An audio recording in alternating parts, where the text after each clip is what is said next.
Little Women, the 10-minute classics version. Rewritten by Maggie Blossom with illustrations by Katarzyna Bukiert. Hello, dear reader, and welcome to the tale of the four March sisters, Meg, Jo, Beth, and Amy. I only get to share a few of their adventures with you today, but I encourage you to learn all about them when you find the time.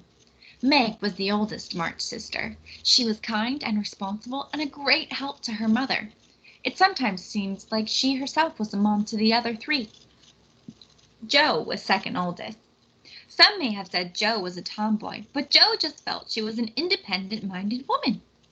Beth was second youngest. She was quiet, caring, and enjoyed making her sisters happy. Beth was a talented musician and loved to play piano for her family. Amy was the baby of the family.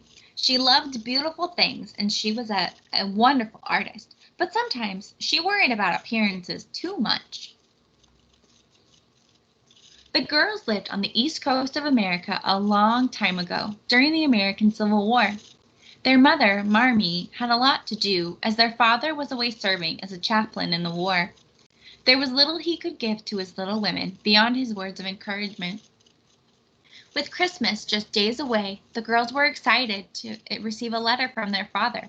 They all gathered around the fire to hear Marmee read it aloud. At the end of their letter, their father wished his girls love and reminded his little women to work hard and to do their best in all they do. The letter inspired each girl in her own way. Amy said she would try not to be selfish. Meg vowed to work harder. Jo promised to pay more attention to her duties at home and spend less time daydreaming of great adventures. Beth just cried, wishing her father could be with them. The girls woke Christmas morning to discover their mother was not home. The housekeeper, Hannah, explained that their mother had gone to see a woman who needed her. "You know your mother," Hannah reminded them. "She cannot refuse to help people in need." When Marmee returned home, she told the girls she had been with the Hummels, a very poor family that lived nearby. Marmee asked the girls if they wanted to give the Hummels their Christmas breakfast. The four little women's father would have been proud to see them packing up their food for the neighbors. When they arrived at the Hummel house, they helped feed the children and light a fire to keep them warm. Mrs. Hummel beamed and said angels had come to save them. That evening, the March sisters' kindness was returned many times over, as their wealthy neighbor, Mr. Lawrence, had heard of their kind act and sent them a Christmas feast, complete with cake, fruit, bonbons, fancy flowers, and even ice cream. Wealthy Mr. Lawrence had a grandson named Laurie.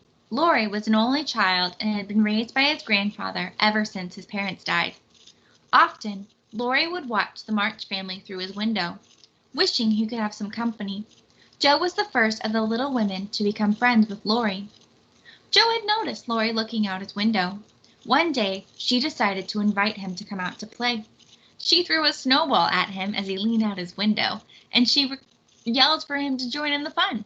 Laurie could not come out in the cold, as he was recovering from being ill, but he invited Jo in for a visit. Jo was very happy to visit and offered to read to him while he regained his strength. Jo discovered that Laurie's grandfather had a huge library, which Jo loved, and a beautiful piano, which Beth would play. Soon, all of the March sisters were spending time with Laurie and grew to love their times at the Lawrence house. The Lawrence home was a fun addition to their lives, but some of the girls' favorite times were when they held meetings of the Pickwick Club in their very own attic. The Pickwick Club was a rainy day society the sisters created so they could publish their own newspaper and share it aloud with one another. Often, they pretended to be different characters in the society. In the Pickwick Club newspaper, the sisters would write stories, poems, jokes, and news. They shared much laughter while reading it aloud. Jo loved writing stories so much that she knew she wanted to make it her life's work. One day, Jo invited Laurie to join them in their favorite game. While the other sisters feared Laurie would laugh at them, he instead added to the fun, leading to a deep friendship among the young neighbors. Life moved along as it does, and it should, and as the sisters grew older, they were pulled in different directions. Meg got married. Amy traveled overseas to pursue her art. Beth was poor in health, and so she stayed home with Marmee.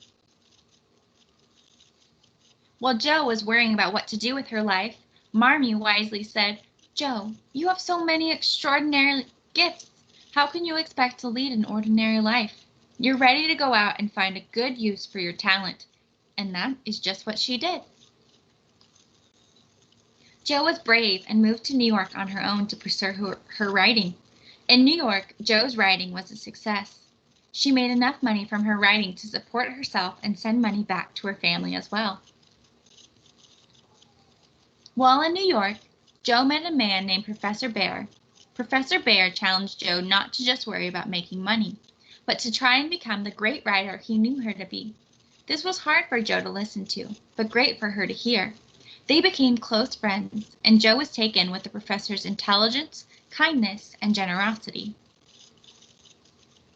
When Jo eventually returned home, she knew it was Professor Bear's friendship she would miss more than anything else. The story of our little women is a much longer tale, and there are many more adventures and stories for you to discover, but there are a few more things I can share with you now. Meg learned to be giving and follow her heart. Jo learned to work hard to attain her dream, and she married Professor Bear. Beth spread much love and kindness. Amy learned there were more important things to life than worrying about herself, and she married Laurie. And so you see, dear reader, as they grew older, many things changed for the March sisters. But one thing that never changed was the friendship and togetherness they shared as sisters and as little women.